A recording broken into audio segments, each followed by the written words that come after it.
so easy every day. Living in love, who on and only LBK. We got rock and roll, we got the blues, two-stepping in the honky tonks and our cowboy boots. Through the dust in review mirror you can see our rhythm and roots. Rhythm and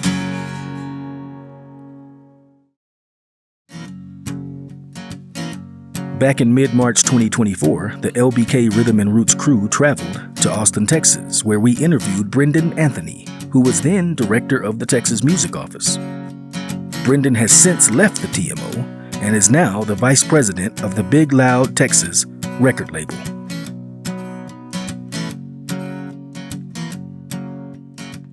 Welcome to another episode of Rhythm and Roots podcast. I'm your host, Jason Robertson. Today, we're in Austin, Texas at the Texas State Music Office, and I'm with Brendon Anthony. How you doing, Brendon? I'm doing well this morning. Good. Thanks for being here. Yeah, thanks for having me, man. You're making it easy coming to us. I appreciate that. Yes, sir. Absolutely.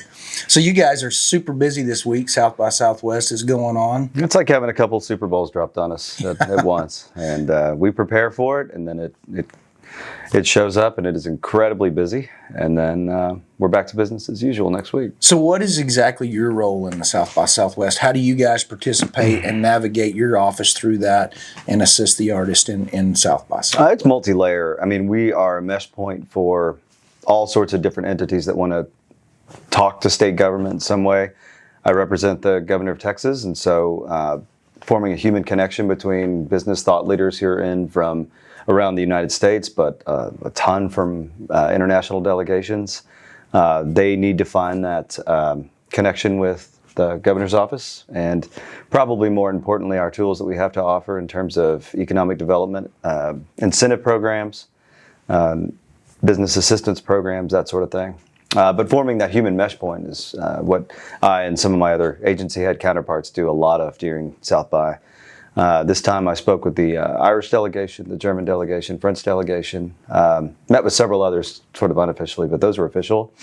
And then, dozens and dozens of face-to-face meetings with people who have business here or are looking to start business here, live here but are new, or are longtime Texans but are needing to find out more about what we do and what we can offer. So, I mean, that translates into hours and hours of one-on-ones and speaking engagements and lunches and those sorts of things all day during South by. And then we have official involvement in showcases that we need to attend and be a part of as well, all day, all night. Yeah, it's great. So tell us a little bit about the economic development part and how you guys play a role in that. Do y'all give support to venues as far as helping them get established and navigate some of the criteria that's required to be a music venue? It's a twofold answer there. Okay. So the Texas Music Office, some short history, is a 34-year-old office. But as of 2015, we were moved on to the Economic Development and Tourism team, okay, which is tremendously helpful for this organization. It gives us a lot of overhead in terms of travel budget, research support, that sort of thing. But it also gives us a voice in the room of decision-making at the very highest levels here. Absolutely. Economic development is a major initiative of the governor's office. We in ourselves are a line item in the governor's budget, and we have a voice in how things get done. Direct contact with chief of staff, the governor himself, policymakers, that sort of thing. So having a seat in the room as a member of the economic development team is tremendously important, and it serves our constituents very, very well that we have that voice in the room. We provide support on myriad levels for all types of business in the state. And I'm speaking as a member of the EDT team. We bring corporations large and small. The Major Events Trust Fund brings major events to the state all the time. We have been personally involved in events like the ACM Awards in Frisco coming, nice. CMT Music Awards here, iHeart, many, many, many others. We have tools to bring those types of things in. But major corporation relocations, that sort of thing. Venues specifically, we work with venues that are already established. Okay. We can, of course, have conversations about how to start a business in Texas, but we are interested in making sure that the ones that have been around for a minute are able to thrive and exist in the economic climate that they've chosen, the region they've chosen, the place they've chosen. And we do that on various levels. Most recently, we've created the Texas Music Incubator Rebate Program, which is a $20 million program for this biennium that venues that have held a mixed alcohol beverage permit designation for 2 years can apply for. And it gives them up to $100,000 back every fiscal year. Oh, wow. Yeah, that's a major program we started. It's the only one of its kind in the country. And we received that money through an amendment on a law that we helped create the last session that established in statute what a music venue is in the state of Texas legally. So if a venue meets that standard definition, 5 out of 8 standards test, plus they've held that permit for 2 years, they are legally able to apply and become certified as a music venue that can receive those funds. That's just one of the other ways we support music program, venues. Man.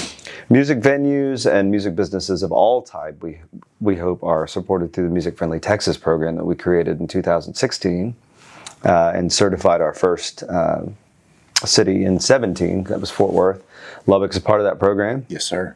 And that creates a listening framework, a policy response framework in almost 60 communities around the state. Every city over 1 million in Texas has one, and a bunch of population centers down from that have one. Is there a certain criteria to be a music-friendly community? Yeah, absolutely. We've built a pretty high bar for entry to that. So you have to now, as a community, as a city government, petition the office, our office, for consideration to be joined into the process of becoming. So we've put a pretty serious brake on applications. We have hundreds. So in the initial days of that program, it was me in a car going out to sell this to city leaders, heads of chambers of commerce, mayors, heads of economic development, city council people, heads of convention and visitors bureaus. That was a really tough sell, but we got some early adopters that were wonderful advocates for us, and now we have to slow down the number of applications because it's a scale issue. So cities have to now petition us to become a part of the conversation about how to become music-friendly Texas. They have to demonstrate that there is a built-in group who all have to sign the petition that would probably become their advisory board. Then they have to create that advisory board, hold a workshop with us that we attend either virtually or in person that explains the program to the community. And then they have to sign a legal document with our general counsel here, a memorandum of understanding stating that at different times of the year they'll share data from a database they have to create and share with us. They have to create a liaison or a music officer within city government. So we've set a pretty high bar for entry. But 60 communities now have adopted it, 58 at this time. There'll be 60 That's at the end of the great, week. man. We project 75 by the end of the year.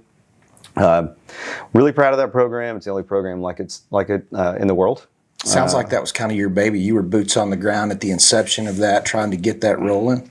I want to be really clear that in 15, when I was appointed to this job, none of these programs existed. That's not an attempt to take personal credit for it. What it is an acknowledgement that these programs were created to solve problems that I saw when I was given control of the office. Absolutely. And that problem that I've attempted to solve through the Music Friendly Texas program was that I couldn't sit at that desk in the state agency in the capital of Texas and call anyone else in the state and ask them what was going on. Yeah. There wasn't a system for that. And at the very base level, nominally, I wanted to be able to call somebody at that time in Lubbock, in Fort Worth, in Dallas, in San Antonio, in Austin, and Houston, and ask them what was happening. Who's doing what in your city? What's going on? How easy is it to be a music industry professional? I couldn't ask those questions. I couldn't talk to a human being about it. If I did, I'd have to talk to 500 human beings about it. Yeah. So there wasn't one central point of contact for us in any one of those cities. And that's what this program sought to create, but it's done so much more than that now. So the program itself has taught me how to do it. I built the program to answer that question and to solve that problem. So I want to take credit for needing to talk to people. Absolutely. But that's about all I can take credit for. The program itself has built It was a good idea. The framework was good, setting a high bar for entry, so we had contact. We weren't just driving around the state handing certificates to people, Absolutely. which are meaningless. It's a program that requires a great deal of participation and feeds us a ton of information. We have regional programs now built out of that are run by regional heads that report to us, and we have the conference that's coming to your fine city next November called Texas Sounds and Cities, that brings all of those liaisons together, plus people they decide to bring to hear about what we're up to. It's amazing. So tell us about the Sounds of City. Last year it was in Houston, right? Yeah, it's been in Houston and Fort Worth. We had a virtual pause for pandemic, of course. We had to have enough communities to actually justify bringing them all together, so that took a few years. Once we were ready to do that, Fort Worth hosted our first. Then we had a pandemic shutdown in virtual, and Fort Worth hosted that because we already had the infrastructure in place. Then we've moved over to Houston, and they were wonderful. And now Stacy Keith, who's our liaison there. She's great. She's an absolute powerhouse. She's one of our A+ students, if you will, in the class of MFT. And she has kindly offered to host and coordinate that. And I think this is probably the earliest this conference has ever been mostly built out. Oh, wow. So you may imagine that Stacy got on that really quickly. Yeah, she's great, man. She's fantastic. So we're really excited about it. A bunch of the pieces are already in place for it. So that's coming to Lubbock. You guys coming this year? It's going to be great. Yeah, absolutely. So members of the public can attend. What I always tell people who ask me, who are not involved in the program, that are curious about it, what we talk about at that conference is very, very specific to these people who are invited. And it's not completely mandatory that they attend, but there's some shame-based marketing about it. So we want everyone there. It's about the programs that they've helped us build through the program. So if people are curious about it, they can come hear about how the program works and benefits people locally. But we're talking about best practices that liaisons can adopt that will make their jobs easier and make it easier for us to do our job. So tell me about, you guys have a directory on your website for artists and music-based businesses, is that correct? Yeah, the Texas Music Industry Database is over 16,000 listings strong, and we try to keep it as accurate as humanly possible. It's all digital now. It lives on the texasmusicoffice.com site, and it's free and public information that people can use to geolocate people that are industry stakeholders and professionals of all stripes in any community in the state. So it's like having a digital white pages that you can go onto and search people out. It's not quite Google, but it's really specific to the industry. It's a great resource for people to use. Like I said, it's free and open to the public. People use it to connect with one another all the time. We importantly use it from the office to create our music industry economic impact studies. Because it's a data set that we own and operate, and we're able to use it, sample it, use tax roll data paired along with it to create these economic impact studies that live on the site. So it's important for a lot of reasons. Another example, kind of a one-of-a-kind program that really doesn't exist anywhere else in the country. Right. We're in the midst, I'm excited to say, this will show how tech bureaucrat nerd I kind of am. We're in the midst of a data migration to a brand new platform that's much more state-of-the-art, much more current. So we're going to adopt that in our office and then begin to offer it to other cities around the state. So we can have an umbrella program that everybody uses. So like one data set to rule them all. And I find that stuff fascinating. Absolutely. So it is going to be a much more evolved, much more UX friendly for people to come visually see what they're looking at. And we hope, and we're pretty sure that most of the communities that don't already use it will adopt it. And what we hope is that they'll be able to feed data through a firewall that we operate, of course, because we're state government. They'll be able to feed data to us much more easily and keep that TMID much more current. Nice. But yeah, it's 16,000 listings plus strong right now. We keep it up to date.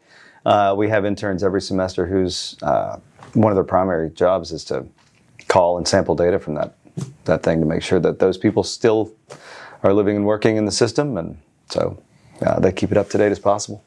Now, is Texas the only state in the nation that has this type of office, or is there other states that have?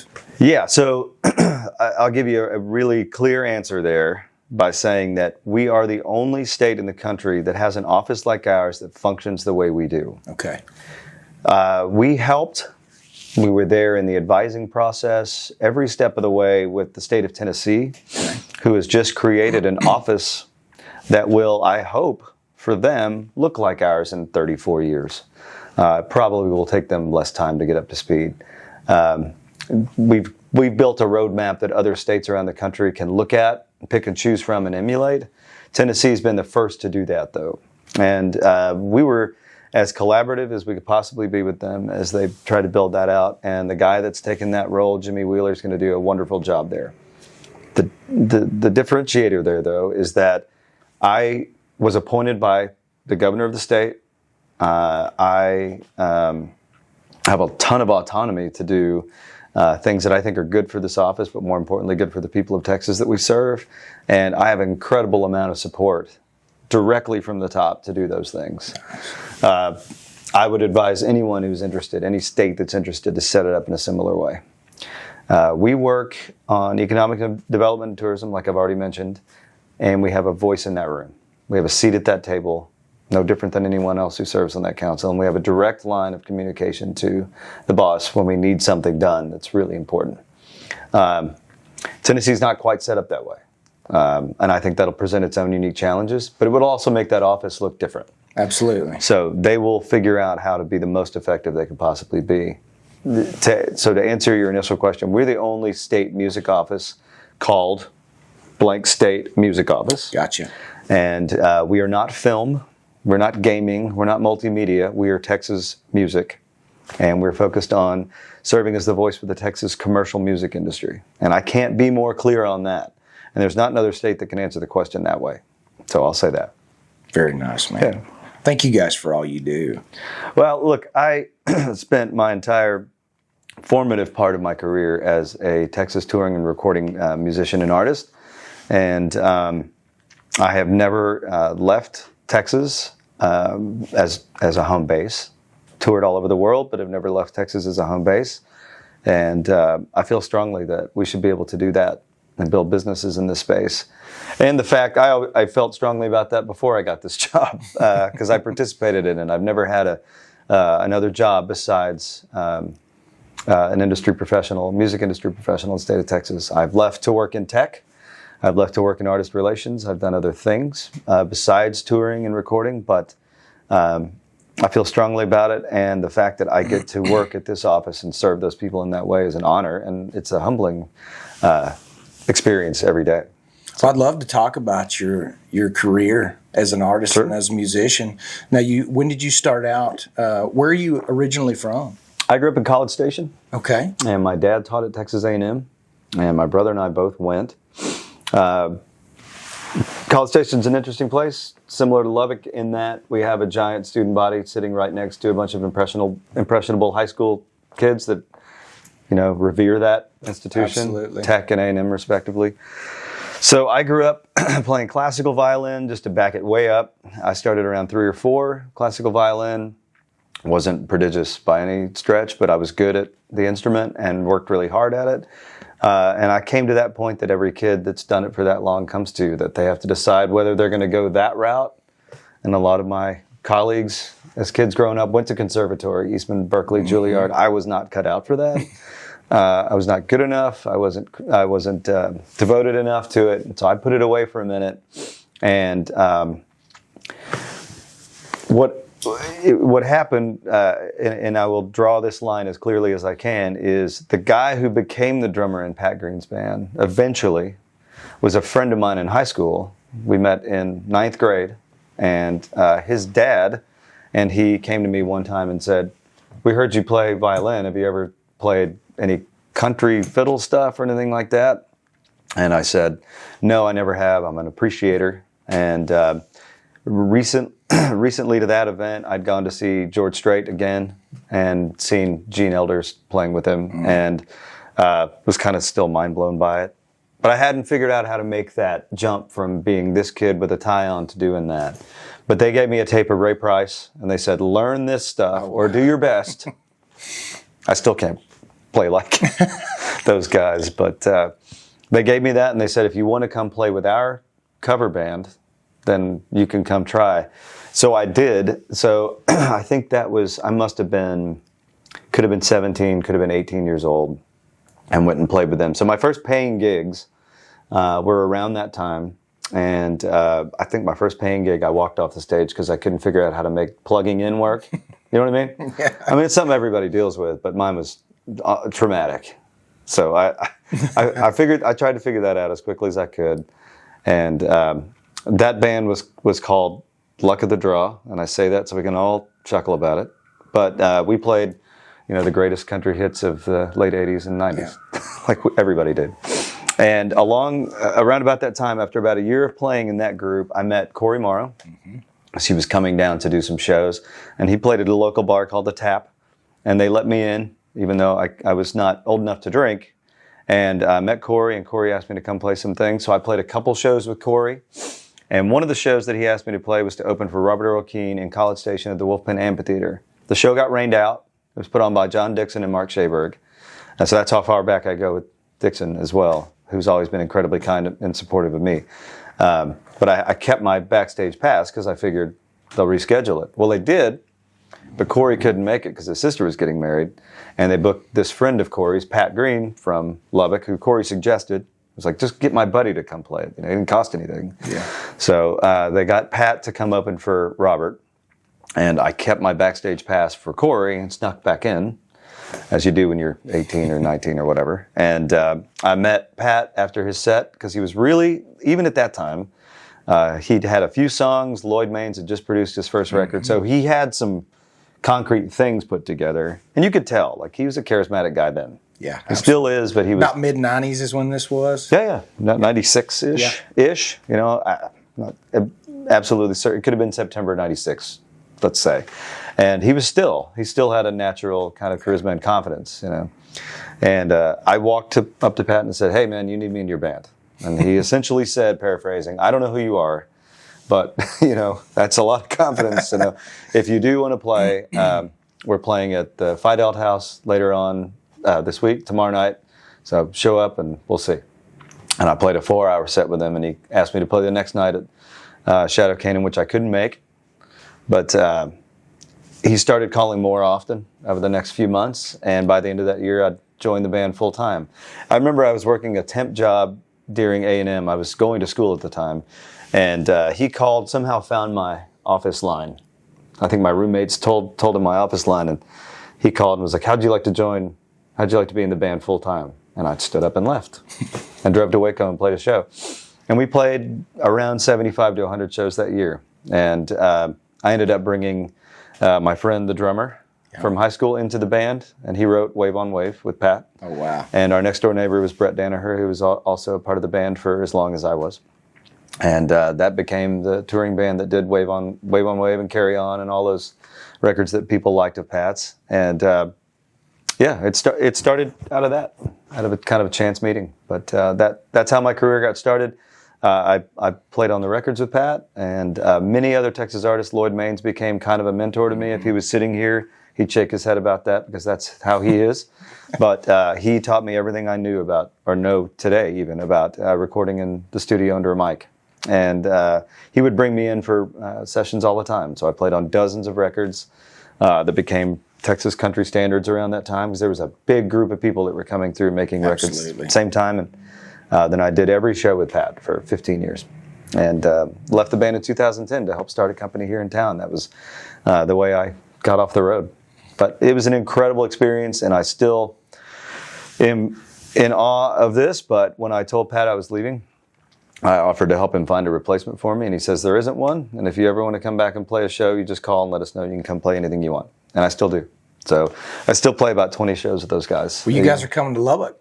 Playing a foundation show with Corey and Pat, yeah. Nice. So that, that keeps me connected to who was essentially my family for a couple decades. Well, and once that's in you, I mean, you gotta exercise that every once in a while. Yeah, I still play every day, and to get to go play live with those guys who are actually real, professional guys who still do this for a living. That's how they make their living. Is I'm really grateful for that. I don't take it for granted. And it's an incredible time every time we get to do it. Last year I played New York, Boston, and D.C. and the Ryman with them, and Pat gives me a hard time because I just do the fun ones. Kind of get to pick and choose. It is what it is. Yeah, I'm doing this the rest of the time, and they come do this if they want to too. So, that's right. I bet this has got you tied up pretty full time, I'm sure.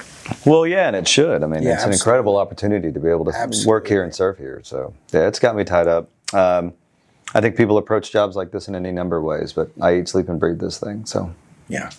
Well, and I think as an artist yourself, I can't see anybody more fitting to sit in this chair, man. I think you represent this office well.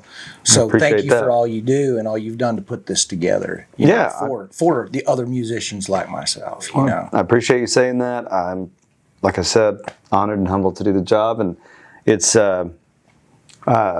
it's a once in a lifetime kind of opportunity to serve people that are like me and want to be not like me, but a part of this thing.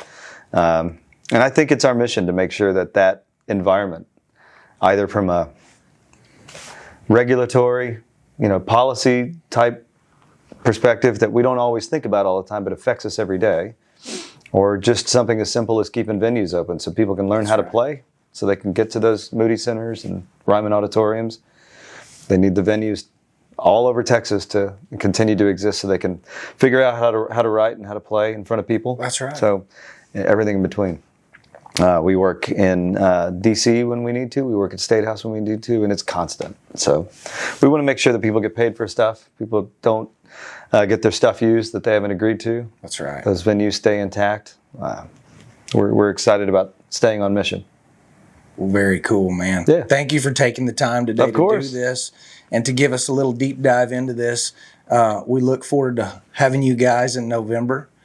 We're looking forward to coming back. We're leaving here. I think you said this may be out, a few weeks from now, Absolutely. and that's great. I'm excited to leave our conversation to go host a South by Southwest brunch. With our friends from BMI, who we helped expand to Texas. Like we're tied into this thing. It's really fun. So I enjoy coming to talk to you about all things Texas and a lot of things Lubbock. That's right. I love Lubbock, and we'll never not give it a hard time.